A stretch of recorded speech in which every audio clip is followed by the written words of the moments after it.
ஒரு பிரதிநிதியாவது தெரிவு செய்யப்பட்ட தமிழ் கட்சி என்றால் அது இலங்கை தமிழரசு கட்சி மட்டும்தான். இலங்கை இந்திய ஒப்பந்தத்தின் அடிப்படையிலே இந்தியாவுக்கு இருக்கிற கடப்பாட்டையும் நாங்கள் இந்த வேளையிலே நினைவு கூற விரும்புகிறோம். தமிழ் மக்களுக்கான பிரதான கட்சியாக இலங்கை தமிழரசு கட்சி வியாபித்திருக்கிறது. அன்புள்ளங்கள் அனைவருக்கும் இனிய வணக்கம். நான் சார்ல்ஸ்.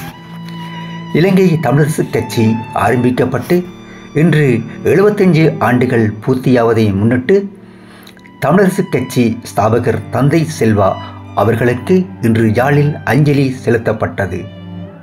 யாழ்ப்பாணத்தில் அமைந்துள்ள தந்தை செல்வா நினைவாலயத்தில் அமைந்துள்ள தந்தை செல்வா சிலைக்கு தமிழரசு கட்சியின் முக்கியஸ்தர்களால் மாலை அணிவித்து மலர் தூவி அஞ்சலி செலுத்தப்பட்டது. இந்த நிகழ்வில் தமிழரசு கட்சியின் சிரேஷ்ட உறுப்பினர்களான மாவை சீனாதிராசா, CVK சிவஞானம், ஜனாதிபதி சட்டத்தரணி MA சுமந்திரன் உட்பட பலர் கலந்து கொண்டு தந்தை செல்வாவுக்கு அஞ்சலி செலுத்தினர். தொடர்ந்து அங்கே ஊடகவியலாளர்களுக்கு MA சுமந்திரன் அவர்கள் கருத்து தெரிவித்தார். காணொளிக்கு செல்வதற்கு முன்னர் என்னுடைய சீனா சார்ல்ஸ் என்ற யூடியூப் சேனலை லைக் பண்ணுங்க, ஷேர் பண்ணுங்க, கமெண்ட்ஸ் பண்ணுங்க, மறக்காமல் சப்ஸ்கிரைப் பண்ணுங்க. நன்றி. வாழ்க வளமுடன். வாருங்கள் காணொளிக்கு செல்லலாம்.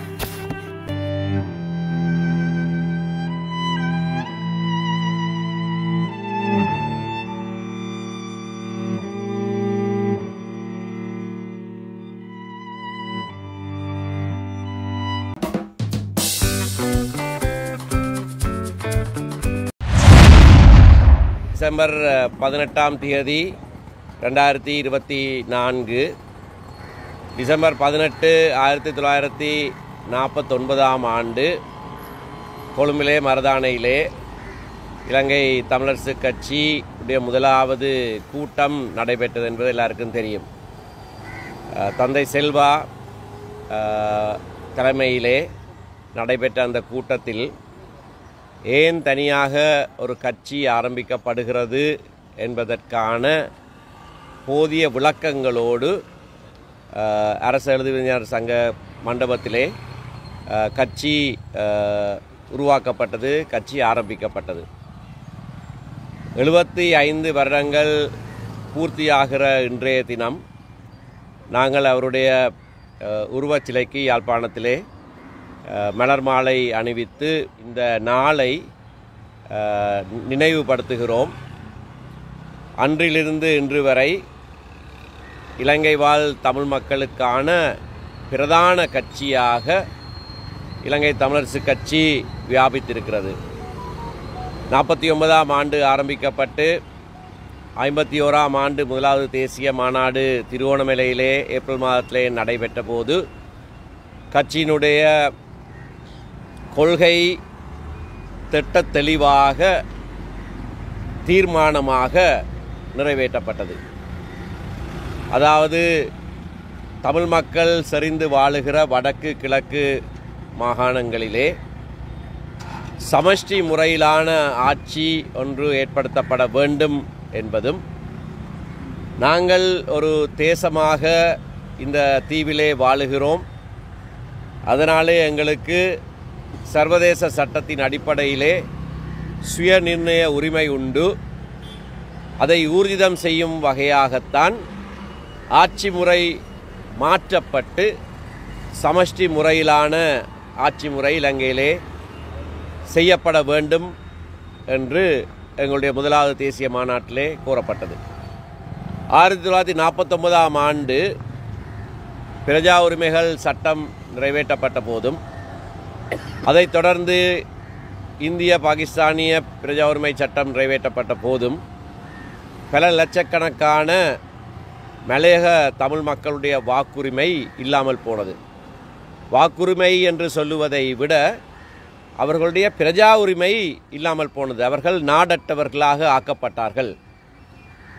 அதை செய்வதற்கு ஏதுவாக இருந்த காரணம் பெரும்பான்மை பலத்தினாலே, பாராளுமன்றத்திலே தங்களுக்கு இருந்த பெரும்பான்மை பலத்தினாலே அதை அன்றைய அரசுக்கு செய்யக்கூடியதாக இருந்தது. அதற்கு எதிராகத்தான் தந்தை செல்வா, வைத்தியர் நாகநாதன், அதேபோல திரு வன்னியசிங்கம் ஆகியோர் அகில இலங்கை தமிழ் காங்கிரஸை விட்டு விலகி புதிதாக ஒரு கட்சியை ஆரம்பித்தார்கள். வெறும் பெரும்பான்மை ஆட்சி முறை இந்த நாட்டிலே ஒரு தேசமாக, ஒரு மக்கள் குழுமமாக வாழுகிற தமிழ் மக்களுக்கு கேடானதாக இருக்கும் என்பதற்கான முதலாவது சான்றாக அந்த பிரஜா உரிமை பறிக்கிற சட்டங்கள் நிறைவேற்றப்பட்டிருந்தன. ஆகையால் தான் சமஷ்டி முறையிலான ஆட்சி நிச்சயமாக உருவாக்கப்பட வேண்டும் என்ற எங்களுடைய கோரிக்கை எழுந்தது. 52ஆம் ஆண்டு பொதுத் தேர்தலின் போது மக்களிடையே இந்த கொள்கை சரியான முறையிலே பரப்பப்படுவதற்கு கால அவகாசம் இல்லாத காரணத்தினாலோ என்னவோ, கிழக்கிலே திருவோணமலையிலே ஒருவரும், வடக்கிலே யாழ்ப்பாணத்திலே திரு வன்னியசிங்கமும் மட்டும்தான் இலங்கை தமிழரசு கட்சி சார்பிலே தேர்ந்தெடுக்கப்பட்டார்கள். ஆனால் அதற்கு பிறகு 56ஆம் ஆண்டிலே இருந்து இன்று வரைக்கும் தமிழ் மக்களுடைய ஏகோபித்த பிரதான கட்சியாக இலங்கை தமிழரசு கட்சி மட்டுமே இருந்து வருகிறது. இன்றைக்கும் வடக்கு கிழக்கிலே இருக்கிற சகல தேர்தல் மாவட்டங்களிலேயும் இருந்து ஒரு பிரதிநிதியாவது தெரிவு செய்யப்பட்ட தமிழ் கட்சி என்றால் அது இலங்கை தமிழரசு கட்சி மட்டும்தான். இன்றைய பாராளுமன்றத்திலேயும் 3வது பெரிய கட்சியாக, அதாவது அரசாங்கத்துக்கு 3/2 பெரும்பான்மை இருக்கிறது, பிரதான எதிர்க்கட்சியாக மக்கள் ஐக்கிய சக்தி இருக்கிறது, அதுக்கு அடுத்த கட்சியாக 8 பாராளுமன்ற உறுப்பினர்களோடு இலங்கை தமிழரசு கட்சி இருக்கிறது. ஆகையினாலே தமிழ் மக்களுடைய ஜனநாயக தீர்ப்பு 56ஆம் ஆண்டிலிருந்து இன்று வரைக்கும் தொடர்ச்சியாக சமஷ்டி முறையிலான ஆட்சி முறை ஏற்படுத்தப்பட வேண்டும் என்பதே. அது மக்களுடைய ஜனநாயக தீர்ப்பாக இருக்கிறது, ஒரு குறித்த மக்களுடைய ஜனநாயக தீர்ப்பாக இருக்கிறது, எங்களை தேசமாக கணிக்கிற மக்களுடைய ஜனநாயக தீர்ப்பாக இருக்கிறது. ஆகையினாலே 75 வருட காலமாக வியாபித்திருக்கிற இந்த கட்சியினுடைய தொடக்க நாளை நினைவு கூறுகிற இந்த வேளையிலே புதிதாக வந்திருக்கிற அரசாங்கத்துக்கும் நாங்கள் ஒரு செய்தியை சொல்லுகிறோம். ஒரு மக்கள், அதாவது சர்வதேச சட்டத்திலே ஒரு மக்களாக கணிக்கப்படுகிற நாம், ஒரு தேசம், எங்களுடைய ஜனநாயக தீர்ப்புக்கு மதிப்பு அளிக்கப்பட வேண்டும். நீங்கள் ஆட்சிக்கு வருகிற போது புதிதான அரசியலமைப்பு ஒன்றை உருவாக்குவதாக வாக்குறுதி கொடுத்திருக்கிறீர்கள். அந்த வாக்குறுதியை உடனடியாக நிறைவேற்றுகிறதற்கான நடவடிக்கை எடுக்கப்பட வேண்டும் என்பது எங்களுடைய கோரிக்கை.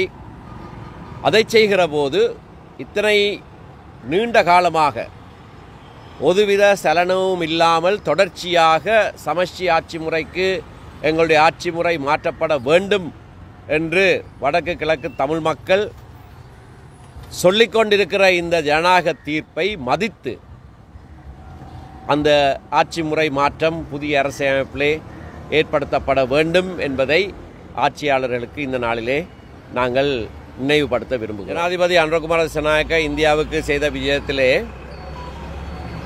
அவர்களுடைய கூட்டு ஊடகவியலாளர் சந்திப்பு இடம்பெற்றது. அந்த சந்திப்பிலே இந்திய பிரதமர் 3 விடயங்களை இலங்கை தமிழ் மக்கள் சார்ந்ததாக சொல்லியிருக்கிறார்.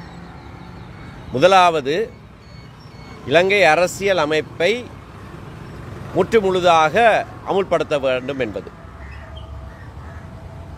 காலாகாலமாக இந்திய அறிக்கைகளிலே 13வது திருத்தம் அமுல்படுத்தப்பட வேண்டும் என்று சொல்லப்படுவது வழக்கமாக இருந்திருக்கிறது. நாங்கள் அடிக்கடி சொல்லுகிற ஒரு விடயம், 13வது திருத்தம் என்பது இலங்கை அரசியலமைப்பிலே ஒரு பின்னிணைப்பு அல்ல. அது இலங்கை அரசியலமைப்பிலே ஒரு பகுதி. இலங்கை அரசியலமைப்புக்கு 21 திருத்தங்கள் செய்யப்பட்டிருக்கிறது. ஆகவே அதிலே ஒரு பகுதி தான் இந்த 13ஆம் திருத்தம். 16ஆம் திருத்தம் தமிழ் மொழி சார்ந்த விடயங்கள் 16வது திருத்தத்திலே தெளிவாக சொல்லப்பட்டிருக்கிறது. இவை எல்லாம் அடங்குவதுதான் அரசியலமைப்பு. ஆகையினாலே இந்திய பிரதமர் அரசியல் அமைப்பு முழுதாக அமுல்படுத்தப்பட வேண்டும் என்று சொல்லுவது 13ஆம் திருத்தத்திலே 16ஆம் திருத்தத்திலே இருக்கிற அனைத்து விடயங்களும் முழுமையாக அமுல்படுத்தப்பட வேண்டும் என்பதை வலியுறுத்துவதாக இருக்கிறது. அதிலே காணி போலீஸ் அதிகாரங்கள் அது நிறைவாக இருக்கிறதோ இல்லையோ அவை மாகாணத்துக்கு வழங்கப்பட்டிருக்கிற அளவிலாவது உடனடியாக முழுமையாக அமுல்படுத்தப்பட வேண்டும் என்பது. இரண்டாவதாக அவர் சொல்லியிருக்கிறது இலங்கை தமிழ் மக்களுடைய அபிலாஷைகளை நிறைவேற்ற வேண்டும் என்பது. நான் ஏற்கனவே சொன்னதைப் போல இலங்கை தமிழ் மக்களுடைய அபிலாஷைகள் என்பது 66ஆம் ஆண்டிலிருந்து இன்று வரைக்கும் திட்டத் தெளிவாக எந்தவித கருத்து வேறுபாடும் இல்லாமல் சமஷ்டி முறைக்கு குறைவான எந்த ஒரு தீர்வையும் தமிழ் மக்கள் ஜனநாயக ரீதியிலே வழங்கினது கிடையாது. ஆகவே அந்த அரசியல் அபிலாஷை நிறைவேற்றப்பட வேண்டும் என்பது பாரத பிரதமருடைய கோரிக்கை. மூன்றாவதாக கொடுக்கப்பட்ட வாக்குறுதிகள் நிறைவேற்றப்பட வேண்டும். மாகாண சபை தேர்தல்கள் நடத்தப்பட வேண்டும் என்பது. ஆகவே இந்த விடயங்களை ஒரு கூட்டு ஊடகவியலாளர் சந்திப்பிலே இலங்கை ஜனாதிபதி அனுரகுமார திசாநாயக்கவும் பக்கத்திலே நிற்கத்தக்கதாக பாரத பிரதமர் வலியுறுத்தி இருக்கிறது. நாங்கள் வரவேற்கிற ஒரு விடயம். பாரத பிரதமருக்கு நாங்கள் நன்றி சொல்லுகிற அதே வேளையிலே இலங்கை இந்திய ஒப்பந்தத்தின் அடிப்படையிலே இந்தியாவுக்கு இருக்கிற கடப்பாட்டையும் நாங்கள் இந்த வேளையிலே நினைவு கூற விரும்புகிறோம்.